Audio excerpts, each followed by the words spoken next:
The recent escalation of military objectives by Israeli Prime Minister Benjamin Netanyahu marks a significant shift in the ongoing conflict with Hezbollah and Hamas.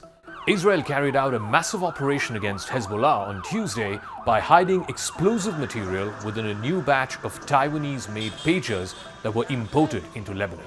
This has been confirmed by multiple American as well as other officials who've been briefed on the operation. The pagers, which Hezbollah had ordered from the Gold Apollo firm in Taiwan, had been tampered with before they reached Lebanon. Most of these were the company's AP924 model. There were other Apollo Gold models that were included in the shipment as well.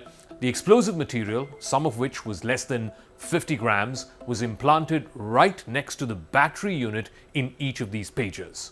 A switch was also embedded that could be triggered remotely to detonate these explosives. At about 3:30 in the afternoon in Lebanon on Tuesday, the pagers received a message which first appeared though it was coming from Hezbollah's leadership. Instead, the message activated these explosives. Lebanon's health minister told state media at least 9 people were killed and more than 2,000 injured. The toll is expected to go up. The devices were programmed to beep for several seconds before they exploded. This was the most sophisticated and coordinated series of explosions that Israel has carried out in Lebanon since the war with Hamas began last October.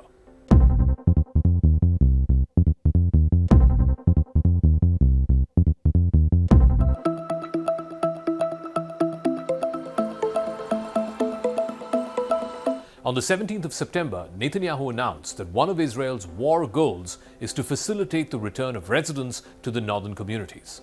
Now, these are the communities which have been living along Israel's northern border with Lebanon. Over the years, they have been evacuated because of persistent cross-border attacks from Hezbollah, which is an Iran-backed militant group. This decision was made during a late-night security cabinet meeting, and it reflects the urgent need to address the humanitarian crisis facing tens of thousands of displaced Israelis. The conflict intensified following Hamas's assault on southern Israel in October last year, which led to a broader military engagement involving Hezbollah in the weeks and days that followed. Since then, Israel has faced almost daily confrontations with Hezbollah along its northern border. These hostilities have resulted in significant casualties on both sides, and it has forced many residents out of their homes because of the constant rain of rocket fire. Israeli Prime Minister Netanyahu's updated war goals aim not just to reclaim the territory there, but also to restore normalcy for those who've been displaced. The Israeli government estimates around 60,000 residents have been displaced from the northern towns, which have suffered extensive damage during the ongoing rocket attacks.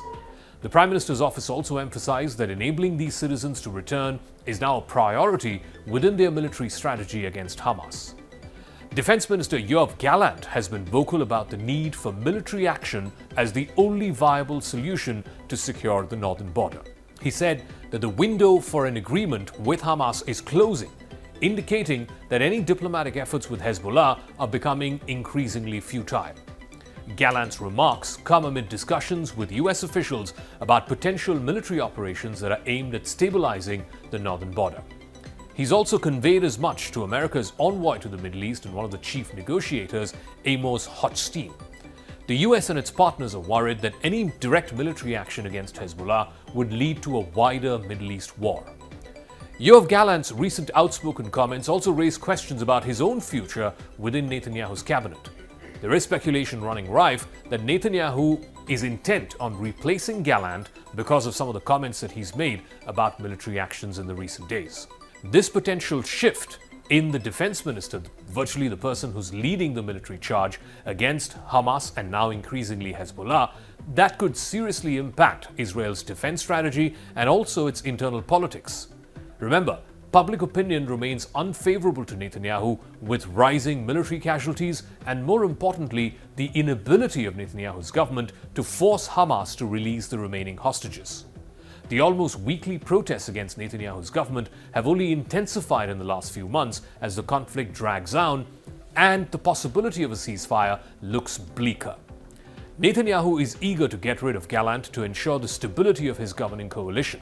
And if that requires appointing a defense minister who is a total novice and moving towards the threshold of all-out war and foregoing the hostages, that is a political sacrifice or a political gamble that Netanyahu is willing to play. The announcement has drawn varied responses from regional players as well as international observers. Hezbollah has indicated that it might reconsider its position if a ceasefire in Gaza were to be established. That would, of course, complicate Israel's military calculus. Meanwhile, US Secretary of State Antony Blinken is on a visit to Egypt this week. He has highlighted the ongoing international efforts to mediate a ceasefire, but the negotiations have been stuck for the last few months now. There is no clear progress in the negotiations involving Israel, Hamas, and various mediators like Egypt and Qatar. Returning to the question of repopulating the northern areas, returning the residents to northern Israel, that still poses significant risks, both in terms of immediate security and long-term stability. The decision to facilitate the return of displaced individuals, while it's politically motivated, must also contend with the reality of the ongoing hostilities on the ground. The most pressing concern is the continued cross-border attacks by Hezbollah. Despite the Israeli military's best efforts to try and push Hezbollah back and its capabilities, the group has in fact significantly enhanced its military arsenal. The last time Hezbollah and Israel went to war was way back in 2006. This time, it's a different entity that Israel is having to deal with. The terror group now boasts of over 120,000 standoff weapons. This capability raises fears that returning the residents to the northern areas, they could be exposed to daily rocket attacks or other forms of violence. Hezbollah, in fact, has shown a willingness to target both military and civilian sites in northern Israel. Reintegrating the residents into the northern communities could also inadvertently provoke further escalation, like what we are seeing in the West Bank right now. If Hezbollah perceives the return of civilians as a sign of Israeli resolve or a shift in its military strategy, it may respond with increased aggression. So this tit-for-tat dynamic could very fast spiral into a broader conflict, and that would risk not just the civilian lives, but also draw in regional powers like Iran and even perhaps the Gulf countries. The Israeli government faces significant domestic pressure as well to restore normalcy in the northern areas. However, if the situation deteriorates following the return of these residents, then public sentiment could shift dramatically against the government. The decision to repopulate northern Israel amidst the ongoing threats from both Hamas and Hezbollah may also strain Israel's international ties.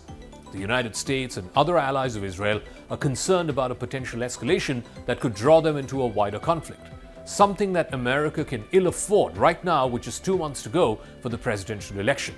It would not just be bad optics for the current incumbent, President Biden, but also a severe geopolitical headache for whoever is the next US president post-January, whether it is Kamala Harris or Donald Trump.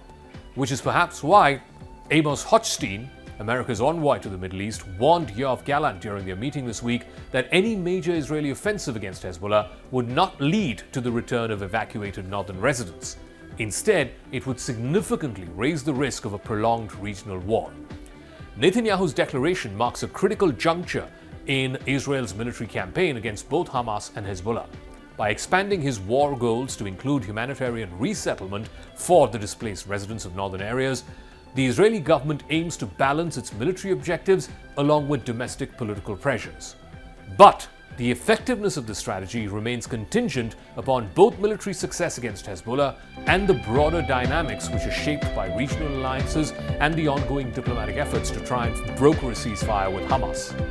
As these tensions continue to simmer along the Israel-Lebanon border, the coming few weeks will be crucial in determining whether these new objectives can be achieved at the same time without further escalating violence or drawing the region into a wider conflict.